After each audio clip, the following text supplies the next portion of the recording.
Hello students है, good evening. 4 बज गए क्या? हाँ, 4 तो बज। तो आपसे मिलने का समय होगी।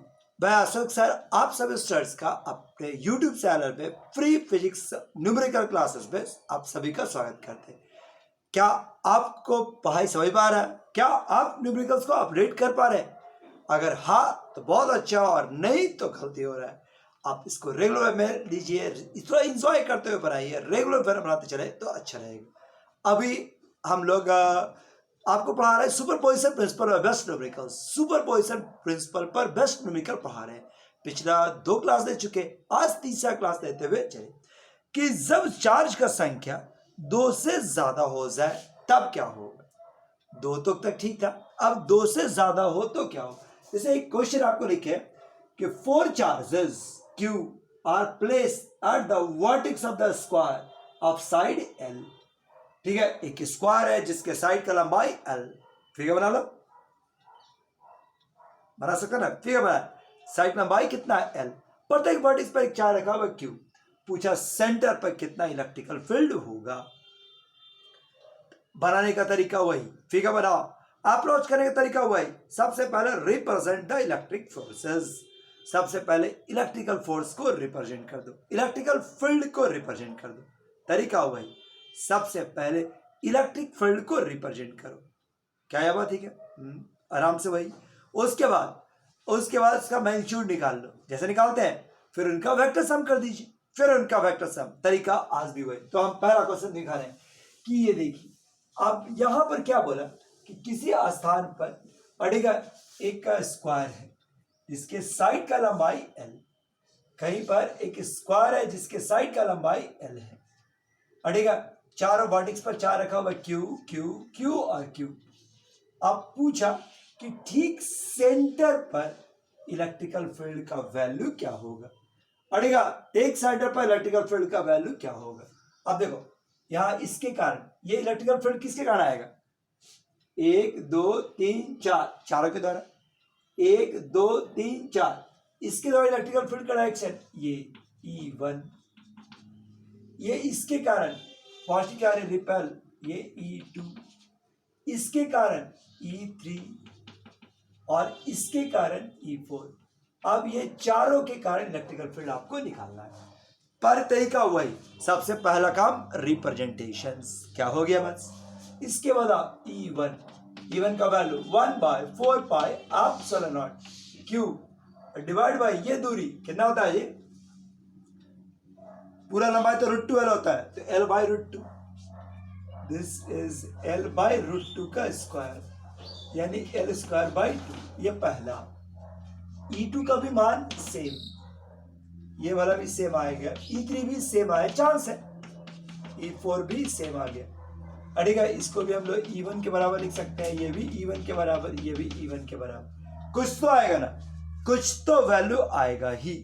तो ये आपका इलेक्ट्रिकल फील्ड आया। बताओ इसके बाद जोड़ने का तरीका, चारों का वेक्टर सम करना है। तो जब आपको हम बताए थे कि अगर 2 रहा तो आप अच्छा ज्यादा, 2 से ज्यादा रहा तो जोड़ने के पहले आप साइमेट्री का फायदा जरूर लेने की कोशिश कीजिए।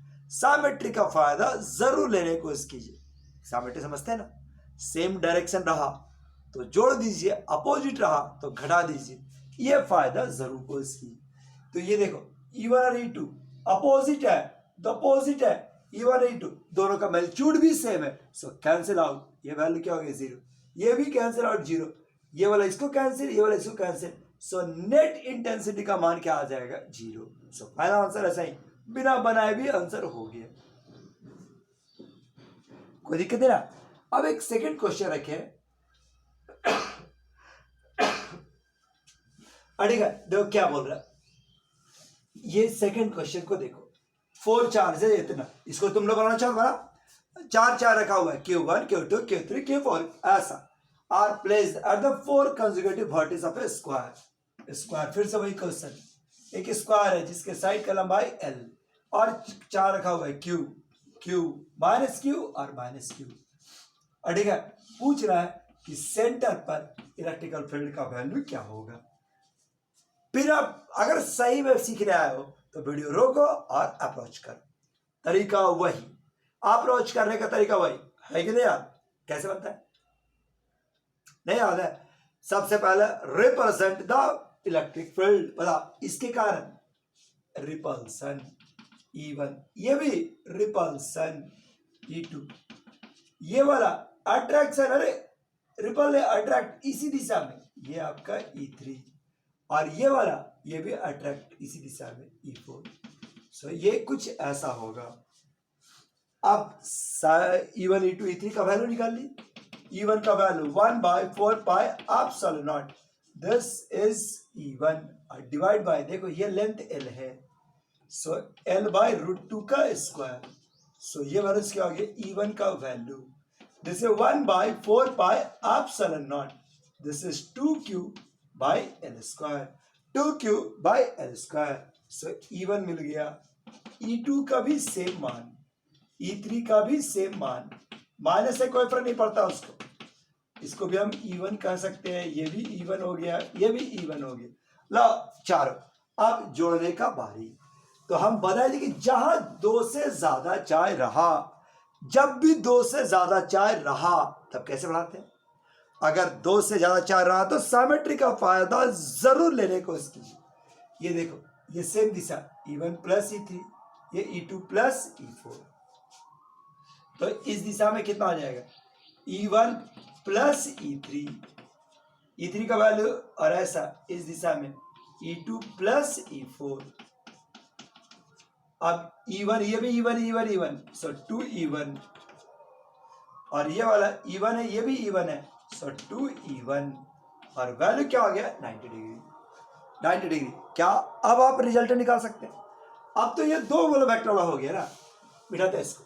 अब यहां पर ये 2 वेक्टर का कहानी हो गया ऐसा, ये आपका 2E1 और ये हो गया 2E1, अब बीच का एंगल 90 डिग्री।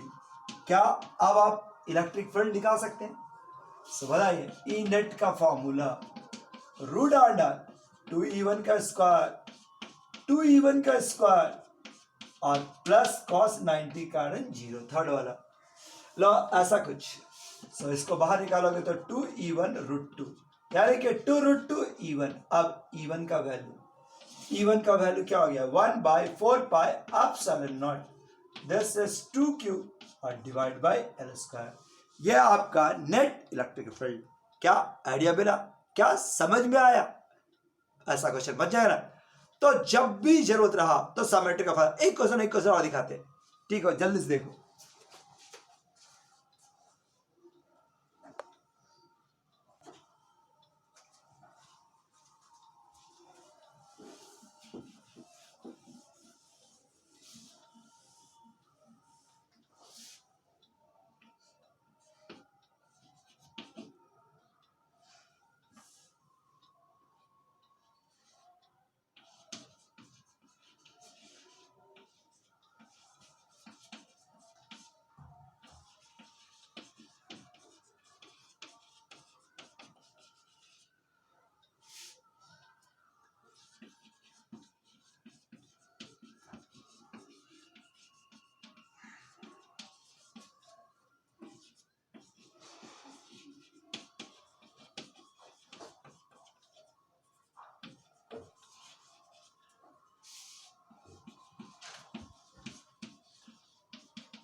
देखो क्या बोला, 5 चार्जेस है, अड़ेगा रखा गया है consecutive vertices of a regular hexagon. एक हेक्सागन है, ये देखिए, ये हेक्सागन है, अड़ेगा रेगुलर हेक्सागन, सब साइड बराबर। अब इसके 5 वर्टेक्स पर रखा गया है charge Q Q Q Q और ये Q। अब पूछा पता है सेंटर पर नेट इलेक्ट्रिकल फील्ड का मान क्या होगा? सेंटर पर नेट इलेक्ट्रिकल फील्ड का मान क्या होगा? ये देखो, अड़ेगा ये आपका रखा गया सेंटर पर नेट इलेक्ट्रिकल फील्ड का मान क्या होगा, ये आपको जानना है। क्या आपसे निकल सकता है? अगर आपका कंसेप्ट क्लियर है तो कोई भी क्वेश्चन हो आराम से बन सकता है, कुछ भी क्वेश्चन हो आराम से बन सकता है, अगर आपका कंसेप्ट क्लियर है। कैसा कंसेप्ट था कि सबसे पहले सारे चार्ज के, सोचो यहां पर इलेक्ट्रिकल फील्ड किसके कारण, इन पांचों के कारण, 1 2 3 4 5, पांचों के कारण इलेक्ट्रिकल फील्ड निकले, तो दिखा लो, रिप्रेजेंट करो, बताओ। इसके कारण ऊपर E1, इसके कारण E2, इसके कारण E3, इसके कारण E4, इसके कारण E5। अब इन पांचों का नेट इलेक्ट्रिकल फील्ड निकालना है। सो E1 का वैल्यू क्या होगा, 1/4 पाई एप्सिलॉन नॉट। मान लेते हैं कि ये साइड का लंबाई a है, ये रहेगा तो ये भी a रहेगा, 1/4 pi epsilon not q/a²। E1 यही बात E2 का भी रहेगा, E3 भी रहेगा, E4 भी रहेगा, सबका मैग्नीट्यूड सेम, चांस है 5, और ये हो गया E1, सब E1 के बराबर। बोला याद है, ठीक है। अब बताओ, क्या आप सिमेट्री का फायदा लेते हुए निकाल सकते हैं, क्या आप सिमेट्री का फायदा लेते हुए नेट इलेक्ट्रिकल फील्ड निकाल सकते हैं? तो यहां देखो, E1 और E4 कैंसिल, नहीं, ये दोनों कैंसिल, E2 और E5 कैंसिल, क्या बचा, केवल E3। सो बताओ, E नेट का वैल्यू केवल E3 का वैल्यू बराबर हो जाएगा जो E1 के बराबर है, और जिसका मान क्या होगा, 1/4 पाई एप्सिलॉन नॉट q/r²। इसलिए कभी कभी क्वेश्चन देख के घबराने का जरूरत नहीं है, आराम से समय लीजिए, आराम से आप उस क्वेश्चन को टैकल कर सकते हैं, ठीक है। अब ये तो हो गया सेंटर का बात करते हुए। अब तुमको वो वर्टिस पे दिखाते कुछ अलग, जिसमें सिमेट्री का फायदा ना मिलता हो।